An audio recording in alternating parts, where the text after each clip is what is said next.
बिस्मिल्लाहिर्रहमानिर्रहीम। अस्सलाम वालेकुम। मैं हूं सैयद अजहर हुसैन सब्ज़वारी। हमारी खुशकिस्मती है कि आज हमारे साथ मौजूद हैं खादिम ज़ायरीन जनाब सैयद खुर्रम अब्बास नकवी साहब।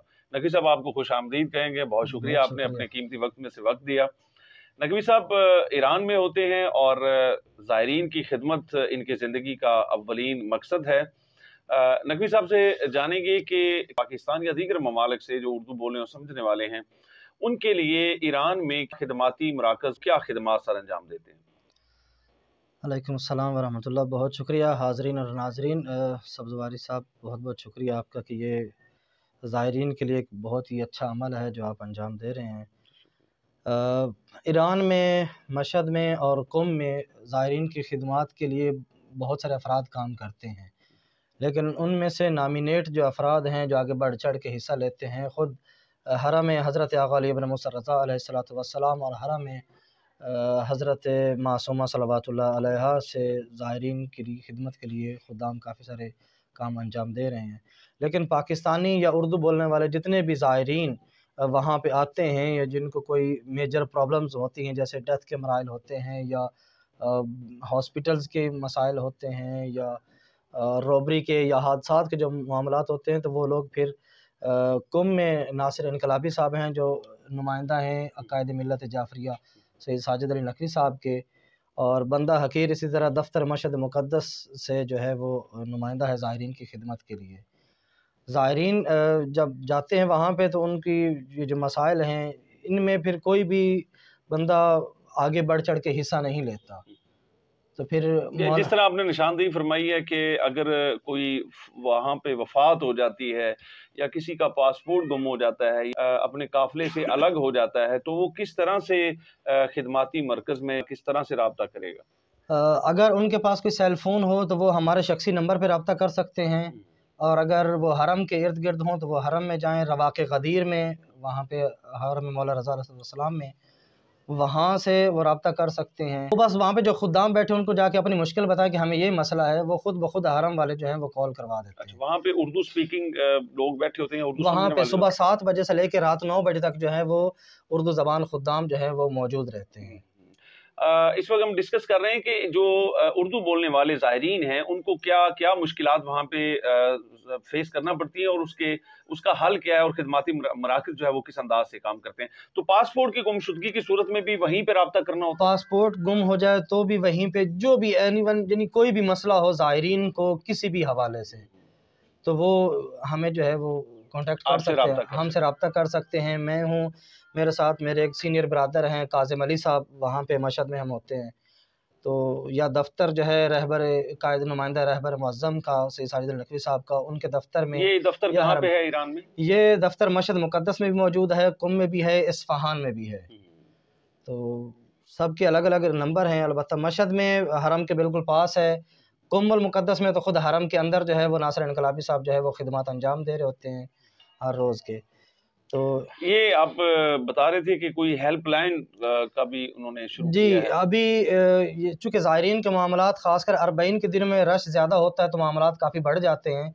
तो उस सूरत में काफ़ी सारे ईरानी दोस्तों ने जो खिदमत की नीयत रखते हैं और ज़ायरीन का दर्द दिल रखते हैं, उनके साथ मिल के हमने एक हेल्पलाइन जो है वो लॉन्च की है, और उसके वो ज़ायर के लिए एक फ़्री कॉल है। उसका जो भी बिल वग़ैरह होगा वो ख़ुद जो है वो हमारी टीम जो है वो पे करेगी।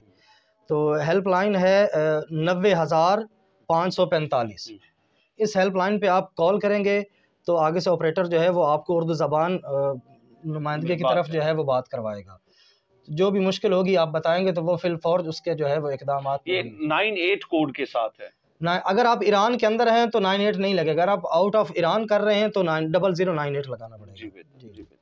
तो पाकिस्तानी ज़ायरीन के हवाले से जो पाकिस्तान से या दीगर ममालिक से जो उर्दू स्पीकिंग है, उनको क्या कहना चाहेंगे सामान के हवाले से? किस तरह से वो अपना सामान तैयार करें ज़ियारात के हवाले से, या कोई ऐसी जो मशवरा आप देना चाहें जो उनके लिए मुफीद साबित हो? देखिए, ये एक सफ़र इश्क है। इसमें ये एक इंसान, ये अक्सर ज़ायरीन, अब हम उनको ज़ायरीन कहें या कुछ और भी कहें, कि वो जाते हैं यहाँ पे, वहाँ पे सैर व तफरीह के हवाले पे लग जाते हैं। असल जो मकसद है ज़ायर का वो बहुत ही कम लोगों के पास रह जाता है।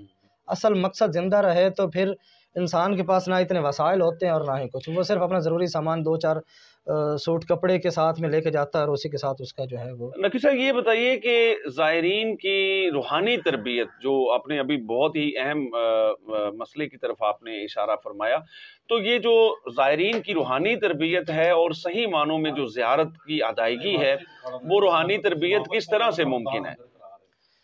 ये जब ज़ायरीन वहाँ पे आएँ, अगर उनके साथ कोई रहनुमा ना हो, मतलब ज़ायरीन की रहनुमाई करने वाला ना हो वहाँ पे कि कौन सी ज़ियारत कहाँ पे हैं या हरम के आदाब क्या हैं। नहीं, मेरा इशारा ये है कि ज़ायरीन की जो रूहानी तरबियत है, यानी उस ज़ियारत के जो आदाब हैं या उस ज़ियारत की रूहानियत को किस तरह से हासिल किया जा सकता है, ये तरबियत पाकिस्तान में नहीं है।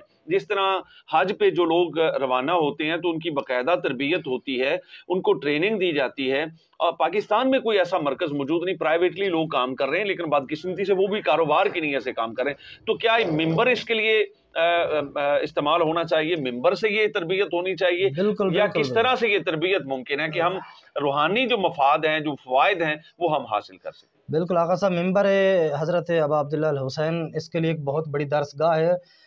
हम शिया हज़रात बच्चे जो है घर से तो हम उतना सीख ही नहीं पाते जितना हमें मजालिस और महाफ़िल और मिलाद से हमें सीखने को मिलता है, और हमारे लिए ये एक बहुत बड़ी यूनिवर्सिटी है लेकिन ये मदरसा इमाम मैं हुसैन। ये समझता तो हूँ कि इसमें ये चीज़ वाक़ई डिस्कस होनी जी, जी, चाहिए जी। कि जब इंसान ज़ियारत पे जाए तो अव्वलन तो वैसे ये फ़रीज़ा सालार साहब का बनता है जी, जी, जी। कि जो ज़ायरीन की रहनुमाई के लिए जाता है उसे चाहिए कि वह पहले या तो एक छोटी सी एक गाइड बना के दे ज़ायरीन को कि आपने मसलन ये करना है, या फिर उनको 1-2 दिन जो है वो उनकी एक वर्कशॉप टाइप जो रहनुमाई। रहनुमाई करे कि मतलब हम फ़लाँ हरम में जाएंगे, वहाँ पे इतनी ज़ियारत हैं, हमें हरम में जाते हुए सर किस तरह से झुकाना है, दुखूल करना है, आदाब ज़ियारत क्या आदाब है? ज़ियारत क्या हैं, जी। इज़्न दखूल क्या है, हमें गुस्ल ज़ियारत कब करना है, जो भी आदाब ज़ियारत हैं, तो वो सलार साहब को अव्वलन तो ये तरजीह है, तो ये लेकिन करनी मैं चाहिए। समझता हूँ कि बदकिस्मती से पाकिस्तान में कोई ऐसा फलाही इदारा या कोई तंजीम या कोई काफिला सलार इस अंदाज से काम नहीं कर रहा कि ज़ियारत के साथ साथ जो आदाब ज़ियारत हैं या ज़ियारत की जो रूहानियत है, उसको हम किस तरह से हासिल कर सकते हैं। तो इस हवाले से आप क्या कहना चाहेंगे, ये ज़िम्मेदारी किसकी है बेसिकली, और किस तरह से काम होना चाहिए? जैसा कि पहले अर्ज़ किया है आगा साहब कि ये ज़िम्मेदारी असल में ख़ुद सालार हज़रात की है कि जो ज़ायर को एक कारवां की सूरत में लेके जाते हैं, उनको चाहिए कि वो चलने से पहले ही ज़ायर को वो आमादा उसका करें, आमादा तैयार करे, करें, उसकी तैयारी, जैसे आपने कहा कि तरबियत हज के लिए ख़ुसूसी कैंप्स होते हैं, इस तरह ज़ियारत के लिए भी ऐसा होना चाहिए कि ज़ायर यहाँ से चले तो उसे पता हो कि मैं किस सफ़र पे जा रहा हूँ, मैं किसका मेहमान बनने जा रहा हूँ, किसने मुझे अपने दावतनामे पे मुझे बुलाया है और मुझे क्या करना चाहिए। बहुत शुक्रिया। मैं एक सवाल और आपसे करना चाहूँगा कि बहुत सारे ज़ायरीन अपनी मुश्किलात के साथ, अपनी हाजात के साथ मासूमीन अलैहिस्सलाम की ज़ियारत को जाते हैं। मेरा सवाल ये है कि ये तो दुनिया है, और दुनिया भी हम उनके दर से मांगते हैं जो मैं समझता हूँ कि कायनात के मालिक और वारिस हैं। बिल्कुल। लेकिन क्या हमारी जो तरबियत है वो इस अंदाज से नहीं होनी चाहिए कि हम वहाँ जाके ईमान मांगें, अली की मोहब्बत मांगें, अइम्मा अहले बैत की मोहब्बत और मार्फत मांगें? किस तरह से हमें, किस नीयत के साथ हमें ज़ियारत करनी चाहिए? आगा साहब देखें, ज़ाहिर इमाम हुसैन जब उसकी किस्मत में ये ज़ियारत लिखी जाती है ना, तो रिवायात में है कि ख़ुद उसे इमाम अलैहिस्सलातु वस्सलाम तलब कर रहे हैं। वाह, वाह! यानी दावतनामा है ये। दावतनामा है, यानी बकौल रिवायात में ऐसा है कि जब एक आम बंदा मजलिस इमाम हुसैन में अपने महल्ले में अपने शहर में जाता है तो वो उस वक्त तक घर से कदम नहीं निकालता जब तक इमाम हुसैन अलैहिस्सलाम उसको घर आके दावतनामा न दे जाएं कि आ मेरा ज़ायर या मेरा ज़दार मेरी मजलिस में आ।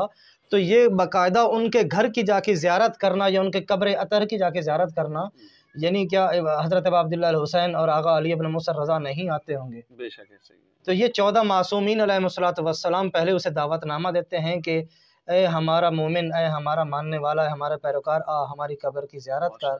और इमाम अलैहिस्सलाम तो कहते हैं कि अगर आलम गुरबत में तो हमारी ज़ियारत करेगा हक़ मारिफत रखते हुए, तो हम भी तेरी शिफात के लिए और तेरे मेन मुश्किलात जो होंगी बरज़ख की या वो, उनमें हम तुम्हारे साथ हैं। ये बुनियादी जो आपने एक लफ्ज़ इस्तेमाल किया, हक़ मारिफत, नाज़रीन ये बहुत ज़रूरी है। अब जो मारिफत है उसको मिंबर से उसका हक़ अदा होना चाहिए, اور اس کا جو ہمارے دیگر پلیٹ فارمز ہیں، میں سمجھتا ہوں کہ اس وقت معرفت پہ کام کرنے کی بہت زیادہ ضرورت ہے، تاکہ ہم کوئی بھی عبادت سر انجام دیں تو اس کو جب معرفت کے ساتھ انجام دیں گے تو اس کی جو درجات ہیں وہ اس کے مختلف ہوں گے۔ ایسی بات ہے سب۔ اگلے دن ہم بیٹھے تھے آقا صاحب، تو ایک جگہ پہ ایک آقا صاحب نے سوال کیا کہ مجھے بہت ساری مشکلات ہیں، میں یہ چاہتا ہوں کہ میں اپنے رب کو پا لوں۔ ایک دوست نے بڑا اچھا، وہ ایک پرنسپل تھا ایک اسکول کا، تو میں نے اسے کہا کہ آپ امام علیہ السلام سے توسل کریں، امام زمان علیہ السلام سے، کہ جب خدا نے از اول آخر کائنات کی رہنمائی کے لیے اتنا بڑا نظام اور ہادی بنائے ہیں، تو کیا نہ ہم ان سے رابطے میں رہیں۔ تو ہمارے پاس کیا ڈیلی کے ایک 5 منٹ 10 منٹ نہیں ہے کہ ہم اپنے امام سے گفتگو کر سکیں، اپنے امام کو وہ مشکلات بتا سکیں، ان سے اپنی باتیں دل کی ہم کر سکیں۔ اصل درد دل تو ہمیں ان سے بیان کرنا چاہیے۔ بہت شکریہ نقوی صاحب، آپ نے اپنے قیمتی وقت میں سے وقت دیا۔ انشاءاللہ پھر دوبارہ حاضر ہوں گے۔ اللہ حافظ۔